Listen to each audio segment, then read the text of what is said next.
علیکم ناظرین، میں ہوں میرا بائکر ناظرین۔ اس ٹائم میرے ساتھ ایک ایسا شخص موجود ہے جو مزدور ہے لیکن اپنی محنت مزدوری کرتا ہے اور جو پیسے کماتا ہے وہ اپنے جیسے لوگ ہیں ان پہ لگاتا ہے اور ان کو کھانا کھلاتا ہے۔ وہ میرے ساتھ اس ٹائم موجود ہے، اس سے بات کرتے ہیں، اس سے پوچھتے ہیں کہ کس طرح یہ سب کچھ کرتے ہیں۔ السلام علیکم۔ وعلیکم السلام۔ کیا نام ہے آپ کا؟ محمد ارشد علی۔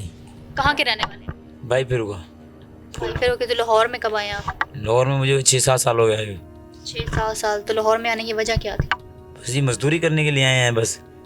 جو یہاں پہ آئے ہیں وہ اتنا مزدوری ملا نہیں، پھر روٹی وغیرہ چکنے کا پروگرام ملا تو ایک مالک ملا اچھا تھا، وہ اللہ پاک اس کے بچوں کو صحت دے، اس نے مجھے بس یہ اتوار کر کے جگہ دے دی ہے، تو چھت دے دی سر کی، تو میں نے یہاں یہ کام شروع کر لیا۔ تو اپنا یہ باہر نکلتے ہیں تو کہیں سے اٹھا کے اللہ پاک دیتا ہے، کباڑ وغیرہ اکٹھا کر لیتے ہیں، اور کہیں محلے والے وہ باہر نہیں پھینکنے جاتے، وہ مجھے دے جاتے ہیں جو لائن وغیرہ تھوڑا بہت ہوتا ہے فری میں، تو اللہ پاک کا کرم ہے۔ مزدوری کس چیز کی ہے؟ مزدوری ہے مجھے لات ٹانگے میرے خلاف پولیو ہوا ہے مجھے۔ یہ بداشی ہے؟ جی پتاشی ہے، یہ سارا حصہ میرا نا جو ختم ہوا ہے میرا، کبھی اچھا تھوڑا تھوڑا ٹول چل لیتا ہوں، کبھی کبھار گر جاتا ہوں بہت بیڑا، تو شکر ہے اللہ کا، پھر بھی اللہ کا شکر ادا کریں گے تو زیادہ ملے گا۔ مانگتے کیوں نہیں ہیں آپ جیسے لوگ؟ ہم نے دیکھا ہے کہ وہ مانگ رہے ہوتے ہیں۔ نہیں جی، مانگنے سے ضمیر کو گوارا نہیں کرتا، کیونکہ اللہ پاک اس چیز کی شریعت اس چیز کی اجازت نہیں دیتا کہ کسی کے آگے تلی کرو، اس کے اللہ کے سوا اور کسی کے آگے نہیں کرنی چاہیے۔ بڑی بات کی ہے، سب کی سوچ اگر ایسی ہو جائے تو میں کہتی ہوں کہ یہ اشاروں پہ اور جگہ جگہ جو لوگ مزدور اس طرح کے ہوتے ہیں اور وہ وہاں پہ بیٹھنا چھوڑ دے، اگر اس طرح کی سب کی سوچ ہو جائے کہ ضمیر جو ہے اجازت نہیں دیتا،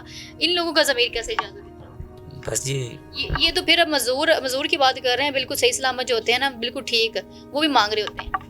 بس ان کا اپنا ضمیر ہے، ان کو پتہ نہیں کیوں نہیں شرم آتی ہے، اپنا کر کے کیوں نہیں کھا سکتے۔ میں بھی دیکھو کر رہا ہوں نا محنت، چلو میرے پاس پیسے نہیں ہیں لیکن یہ بھی خود کا محنت ہے۔ کیا کام کیا کرتے ہیں؟ کام یہ دیکھو کباڑ اکٹھا کر کے یہاں سے بوتل ملا لڑ کے جا رہا ہوں، وہاں سے ملا، پھر یہ محلے والے جو کچرا ہوتا ہے نا وہ پلاسٹک مجھے میرے پاس پھینک دیتے ہیں، یہ لو فری میں، کوئی کسی کے پاس 1 بوتل ہے 2 بوتل ہے، سوکھی روٹی ہوتی ہیں وہ بھی مجھے دے دیتے ہیں۔ چلا بھی صحیح نہیں جاتا لیکن پھر بھی رڑ کے یہ بوتلیں اکٹھی ہاں، ڈنڈا وغیرہ پکڑ کے کسی وقت چل لیتا ہوں، تھوڑا ہلکا لیکن گر جاتا ہوں نا چلتے ہوئے، تھوڑا بھی اکٹھا کر لیں، شکر اللہ کا بہت ہے یہ بھی اتنا۔ اچھا، تو یہاں پر کتنے لوگ آپ کام کر رہے ہیں؟ اور میں نے سنا ہے، لوگوں نے مجھے بتایا کہ آپ جو اپنے جیسے لوگوں کو جگہ بھی دیتے ہیں، یہاں پر 4 پائیاں بھی دی ہوئی ہیں سونے کے لیے، کھانا بھی دیتے ہیں ان کو؟ جی بس وہ جو مزدور ہے نا ان کے لیے بس فری میں، وہ بھی مالک نے بولا ہے کہ یار جو آپ کے جیسے ہو نا ان کو یار خیال کیا کرو، کیونکہ میں آپ خود مزدور ہوں، مجھے پتہ ہے کہ کتنی مشکل گزارنی پڑتی ہے، تو میں اسی لیے ان کا احساس کرتا ہوں۔ آپ خود بھی یار آپ یہاں ہو، میں نے اکیلے نے بھی تو کھانا ہے سونا ہے، یہ میرے اکیلے کو چھت کیا اتنی بڑی کرے گی، وہ بھی کہیں نہ کونے میں سو جائیں گے تو مجھے ثواب بھی ہوگا، اللہ پاک رحمت بھی کرے گا۔ کتنے لوگ آپ کے ساتھ؟ میرے پاس 5-6 لوگ ہم رہتے ہیں اپنی سارے مزدور ہیں؟ سارے مزدور ہیں جی، کسی کے بازو سے کوئی ٹانگ سے۔ یہ بھی لاہور کے ہیں کہ یہ مختلف شہروں سے ہیں؟ یہ مختلف شہر ہیں، ایک تو 2 تو میرے شہر کے خود کے ہیں، تو بقایا مختلف شہروں سے ہیں۔ تو آپ کے گھر والے کدھر ہیں؟ میرے گھر والے میرے گھر میں رہتے ہیں ادھر۔ تو ادھر کیوں نہیں کام کرتے آپ؟ ادھر بس مزدور ہیں کہ بس ادھر کام کرنے کو دل نہیں کرتا۔ شادی ہوئی آپ کی؟ نہیں شادی نہیں جی، شادی کیوں نہیں کی؟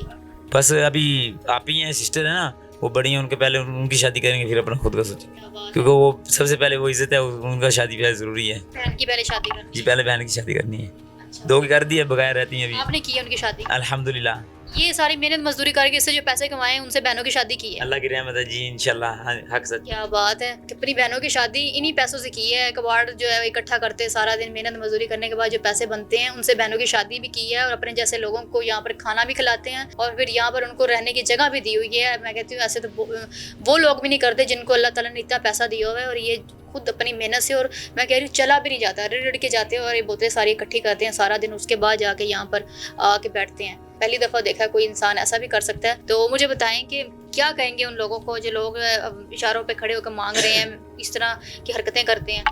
میں تو یہ کہوں گا کہ یہ کام نہیں کرنا چاہیے، اللہ پاک بھی اس کام سے ناراض ہوتا ہے۔ دیکھو میرے ٹانگیں بھی نہیں ہیں، میں پھر بھی محنت کر رہا ہوں، لیکن یہ بھی اٹھاتا ہوں، کچرا ہے، اللہ پاک اس میں بھی رزق دیتا ہے۔ کوئی اور مزید کام ہوتا ہے، کوئی بند انسان پھول وغیرہ لے لیتا ہے، کوئی پیلسن وغیرہ لے لیتا ہے، لیکن اپنی محنت کر لیتا ہے، اللہ پاک اس میں رزق دیتا ہے۔ تو کبھی آپ کو کسی نے کام پہ نہیں رکھا یا خود نہیں کہا کہ آپ ہمارے پاس کام کریں، یا آپ نے نہیں سوچا کہ میں کوئی اور کام کروں؟ جی کام پہ رکھنے کی وہ کام ہوتا نہیں ہے نا، اس کی وجہ وہ ایسے دینے کی کوشش کرتا ہے اللہ واسطے، وہ پھر ہم نہیں لیتے ہیں، ہم تو اپنا محنت کر کے کھائیں گے نا، یہ ہم نے اس لیے پھر یہ کام چنا ہے۔ اس کی وجہ سے 6-7 آدمی کو سہارا بھی ملا ہے اور ہمارے گھر والے بھی اچھے ہیں، خوش ہیں، شکر اللہ کا۔ اچھا، کبھی کسی نے آپ کو ایسے پیسے دینے کی کوشش کی ہے؟ نہیں دیتے ہیں لیکن ہم نہیں لیتے ہیں وہ پیسے، ہم ایسے نہیں لیتے ہیں۔ اور یہ لینے تو پھر وہی کر سکتے ہیں، لیکن ہم کو یہ اللہ پاک نہیں اجازت دیتا، شریعت نہیں اجازت دیتی، گناہ ہے۔ اسٹڈی کی ہوئی ہے؟ ہاں جی، پڑھے لکھے ہیں آپ؟ جی میں نے اسکول نہیں پڑھا لیکن میں نے حفظ کیا ہے، مدرسے میں بات ہے، ماشاء اللہ، قرآن پاک حفظ کیا ہوگا؟ ہاں جی۔